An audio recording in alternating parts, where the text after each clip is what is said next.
So guys, at the beginning of this video, I don't know what happened, but I had a 3 or 4 minute clip at the beginning. And basically I just explained what I was going to do in this room, how I was going to beat it up and all that kind of stuff. But I'll talk about it a little bit more throughout the video. So anyway, I hope you enjoy it. There's some good tips in it. And yeah, don't forget to comment, like, and subscribe to the channel. And I've got a load more footage that I'm editing and bringing out. But like I say, anyone who's new to plaster or anything like that, this is a great video for you. It's got plenty of tips. I explain a lot of reasons why I'm doing the things I'm doing as well. Catch you on the next one, guys. Thank you. So guys, quick change of plan. As the ceiling, right, PVA'd it. And one, it's not really drying. And two, there's parts on some of the edges that are starting to bubble and peel. Now, sometimes you can't judge when you're going over an Artex ceiling. Sometimes, most of the time, like I'd say 80 to 90% of the time, they're totally fine to PVA and skim. I'd say the other 10% to 20% of the time, they're not. So what happens is, it has a reaction when you put any moisture to it. It has a reaction. So this isn't a bathroom, and it's got like a vinyl silk paint over the top.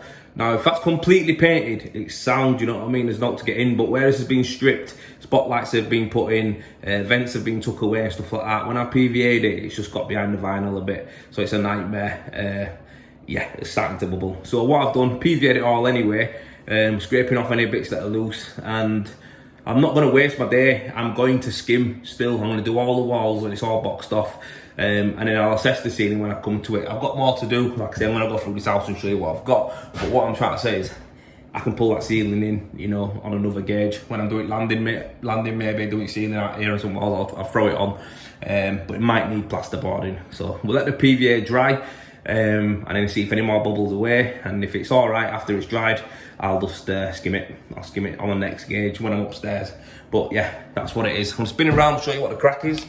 So PVA'd this up, see it's got nice and shiny, and that's tacky now. I put the beads on, and I always scrim tape the beads. So, and when you get a joint, I like to put a joint. So a joint is where like the beads are long enough, the 2.4 beads, and it could have done with a 3 meter, but it don't make a difference. You can just put a joint on it. Now I put the joint at the bottom.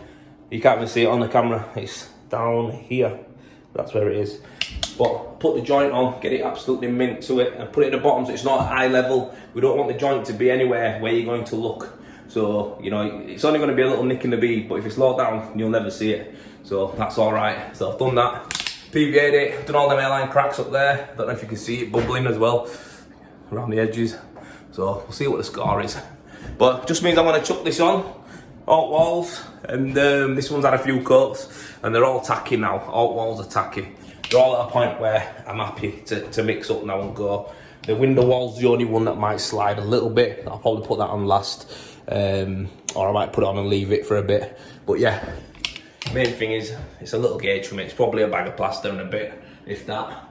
But the beauty of it is I've got a new mixer to try out and see what it's saying from Colomix. Got it from Direct Building Products, and that's who I've partnered up with to do product reviews and product tests. So between us, we're going to try and worm out the stuff that's just novelty and no good, and anything that's brilliant and we can make it a bit better, that's what we're going to do. So I'm working with Direct Building Products on that. DBP, you'll probably hear me saying a lot about. It's DBP, that's who it is. So I've linked up with them guys, and I'm buzzing. They just give us like a mixer, a cleaning bucket, a water flow meter to use and stuff like that. So I'm going to put it all to the test, and that'll be in another video, but you're going to see me using them in this one. But I'm going to do a full review in another video.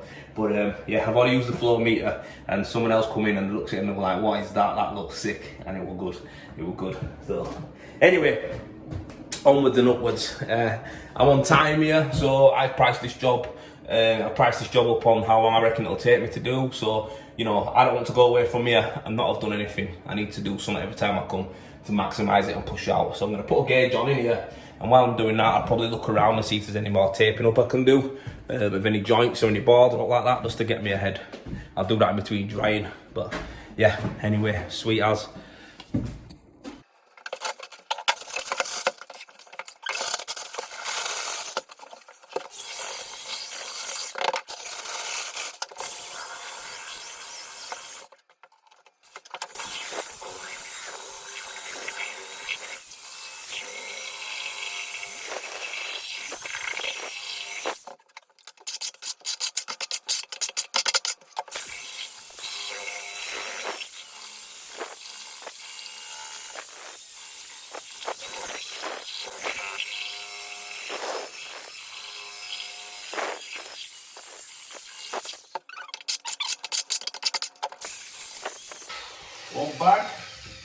Now I'm going to clean that off. So, just pulled it out, just mixed up, and I'll tell you what I think about the mixer in a minute. But, this is the Colo Mix bucket, cleaning bucket here. Now, I know everyone's seen these.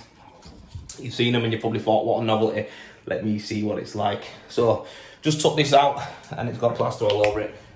Let's see how long it takes to clean it. So, I'm just going to drop it in. So, it's in. Just lean it there while I put this up wall. 1 sec. Kept it rolling so you know I haven't changed anything. But, so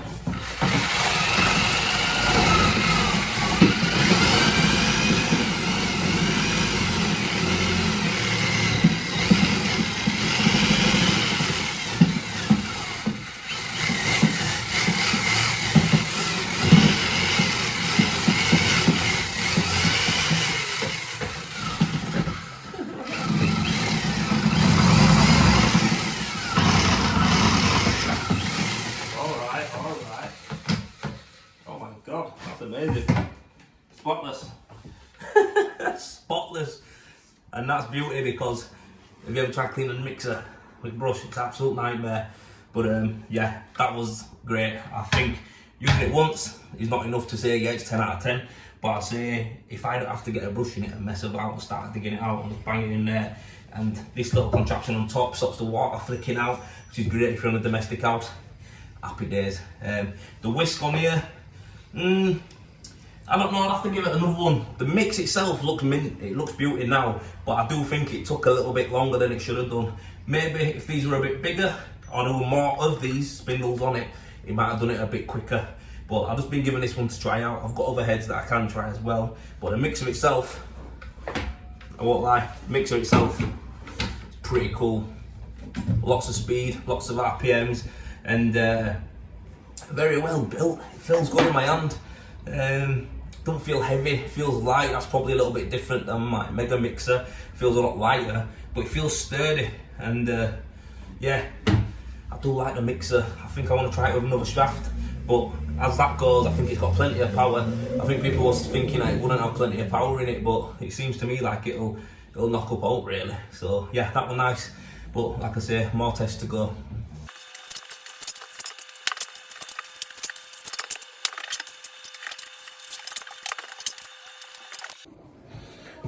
So guys, this is my first bag. Mixed up one bag and I've used it all up. Window wall took quite a lot of dubbing out underneath and around the beads, so I've just dubbed them out. See up the top there, I've dubbed it out because it was curved and bellied, so I'm going to dub that out right far. And then I've put on this wall completely down, done the bottom half of that as high as I can, done the bottom half of that as high as I can, and we ran out of gear. So it's not going nowhere. It's only had 2 coats of PVA, and yeah, his suction's alright on it, to be fair. These plaster body walls are probably pulling quicker. But what I'm going to do now, this is quite tight on this wall, to be fair. This one's quite tight, that'll pull in quick. But what I'm going to do now, right, no panic, no pressure. I'm going to show you what to do when you're putting on a decent size set. So if I were going to gauge this full room out, I'd have probably done a bag and a half to 2 bags mix. I'd have put on the ceiling, and I'd have put on the rest of the walls I needed to get on. Then I'd mix up, and then I would, after I've mixed up, I'd then run in, flatten everything that I've already put on. Then I would finish coating up the rest of these top of these walls, and I wouldn't even put that one on yet, or that bit there. I would then second coat everything I've done, and then when I've second coated it, then I'd put on the last few walls. That's how I do a rolling set. And then flattening again, second coat with the same gear, the last 2 walls, done. That's it.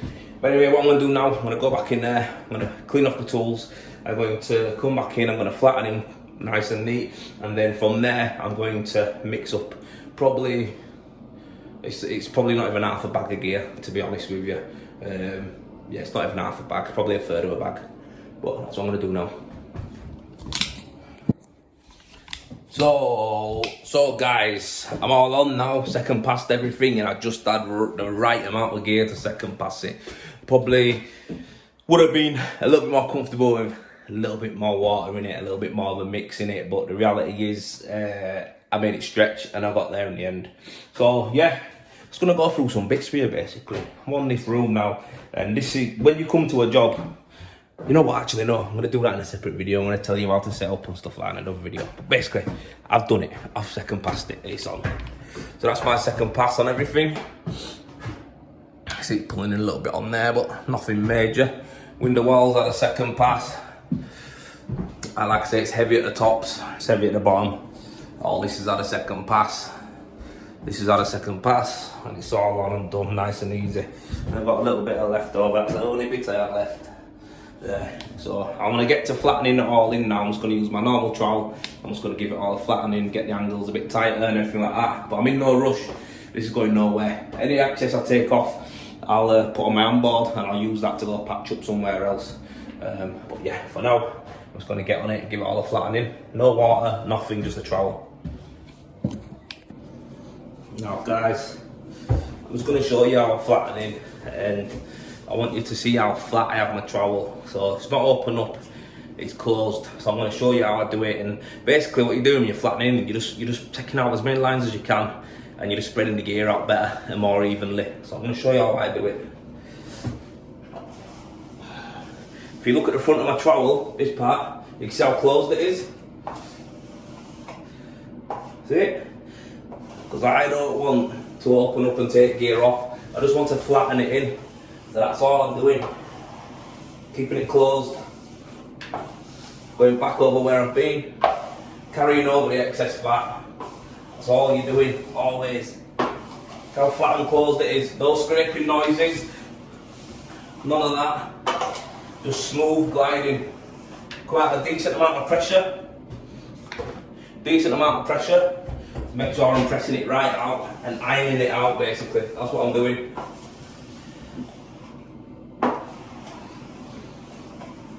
That's it.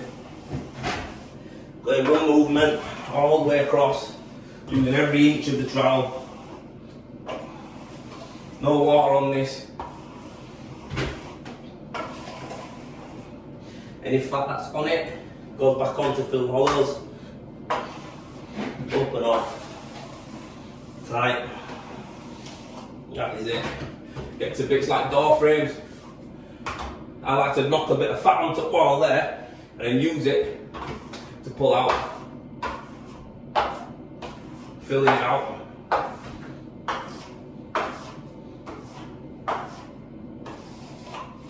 Make sure it's tight. And this one a bit out, down, off. That's it. You often see me go across the tops as well, like where I've done the low bits. I'll do the line across to try and strike it off.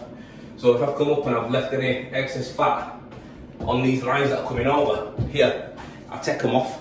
So I'll go across it from here. When I strike across, that's it. And just smooth it out, ultra flat. Give me a bit of fat. I start at the bottoms all the time. Some people start at the top. I start at the bottoms because I can cover more area from the floor. So yeah, that's what I do. Hope it gives you a little tip there, nice little tip. Yeah guys, so listen, I'm going to give you a little tip here, and it's called don't sweat the small stuff. And by that I'm going to show you exactly what I mean by don't sweat the small stuff. Right, you can, when you're plastering, right, and you're skimming. Sorry, I just had a little message on my iWatch. Anyway, what I was going to say to you, right, when you're plastering and you're putting on a big gauge, I always say to people, don't sweat the small stuff. So by the small stuff, I mean the window reveals, I mean the areas around pipes, I mean the tricky parts behind radiator pipes coming up out of the floor. Don't sweat them, don't sweat them. Don't waste your time trying to get them looking neat and laid on before you even go. And I'm going to show you exactly what I mean, and then I'll show you exactly how it's finished at the end, just so you know. I do it myself. So guys, put this on, put on that wall, that wall, that wall, this wall, window wall, right? If you look at these walls, I've given them all a nice flattening. The gear's still wet, but I've given it a flattening. It's pulling, but it's nothing to be worried about. I'm not worried about that shooting off now, because I've got it nice and flat. Bit of water on that on my next trowel, bring it back to life, and I'll get it even flatter. And from there, it's home straight, right? So anyway, I'm going to show you. Window reveals. I just whipped a little coat on them, and I give them 2 coats. I give them a little flat and a little mess about, little bits like this. I'm not asked about it. Little bits like that, I'm not bothered about it. And I'll show you, because I'll get them looking absolutely mint. It won't take me long to do. Won't take me long to get them looking right, and I'll show you something else that I've left which would have slowed me down. Around the toilet here, this bit, this side bit I could get me troweling a bit, but I couldn't get it proper in, but you know, it's what it is. And this bit here, now as you go around troweling, you're going to be getting excess gear, excess material, and then we'll show you on my handboard. This is what I do. I use the excess gear to fill bits like that. So here we go. There it is. Put this down here. And you can see. Just bring it there so you can see a bit better. So here's my handboard. And trowel around here. So a little excess paper there. Take that off. So all I'm going to do, so drop behind, on, yeah, I'll give it a little up on my handboard.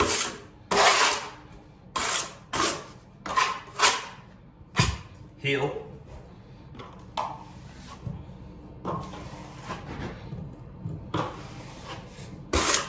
And I'll get this looking better the more trials I do. Don't expect the small stuff, it took me 2 seconds then. When the gear were really wet when I first mixed it up, and I was laying on, if I'd have done that, it'd have been slumping everywhere, the felt skirting line, it'd have made a right mess. We don't mess about stuff like that. Don't sweat the small stuff. The material won't go anywhere. Use your excess fat to fill in stuff like that behind the pipes. So people, finished now. Got a little bit of footage of laying on, a little bit of talk to you a little bit of you know, the process of what I was going to do, and now we're finished. So done all them walls that I said I was going to do. I'm just going to spin it round, show you exactly what I've done, and then we'll look at some of the finish as well. So like I said, got this wall on here, brought it down here, pulled it in where the bath's going to go back to. If I'd have had a bit more gear, I would have pulled that in, to be fair, all the way down. I'm not one of them lazy guys, but I didn't, so we feathered it in there so the bath will overrun it.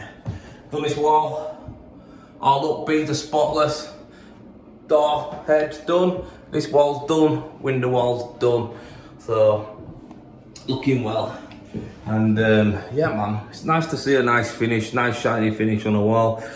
Don't always polish them up, to be fair. If I really wanted to go over this one more time, it'll look like glass, but it's shiny enough and it's good. It's nice to leave it looking like that for me, so it's been a while, so yeah, if I can get the wall. If you can see bathroom wall, the window in the wall, it's polished up nice, so yeah, I'll take that. Same on everyone, yep. All mint, so yeah, like I say, I haven't been plastered for a long time. I think I did one not so long ago. That contradicts exactly what I just said. I haven't plastered for a long time, but I did one not so long ago. I actually did one gauge a few weeks back with a kid, and just boxed that off. So obviously, coming here, done this one for myself, by myself, and yeah, man, got a full house to go at. So yeah. But yeah man, that's it, plastering, it's one of them, once you've got the skill and you've done it, and it's just about getting better and better, and then, you know, working on your timings and, you know what, understanding the backgrounds, the surfaces that you're going on to, the plaster, how it reacts and stuff. So I'm kind of lucky in that sense of that I've done loads of different types of jobs. So I know what to expect in here. This one shot off behind me. This one didn't really shoot off, but it was harder to trowel up than the other ones. The window walls soaking wet, that one was the last one that I did. I just put that on and just give it the odd flat now and again and left it. And then got to it, so yeah. 3 different backgrounds really. Reskim on plaster, original plaster, and painted plaster. So if I got the Artex, it would have been like the full quadruple, wouldn't it? So, but yeah, the Artex, I'll give that. See what you're saying, it's still wet. So if I'd have skimmed that, it would have been an absolute nightmare. But anyway, yeah, I'm happy with it. Decent little day. It's now 5 to 4, so that has took me 4.5 hours. Bearing in mind I've been doing videos and talking and doing all that. I had to take half hour off for my lunch. 4-hour job to PVA and skim this room. So yeah, and it was only a bag and a third, I think, of material. So bathrooms are quite easy to do. But anyway, that's me for Friday on my phone. Nice 4 o'clock finish, and I'll catch you on the next one, guys.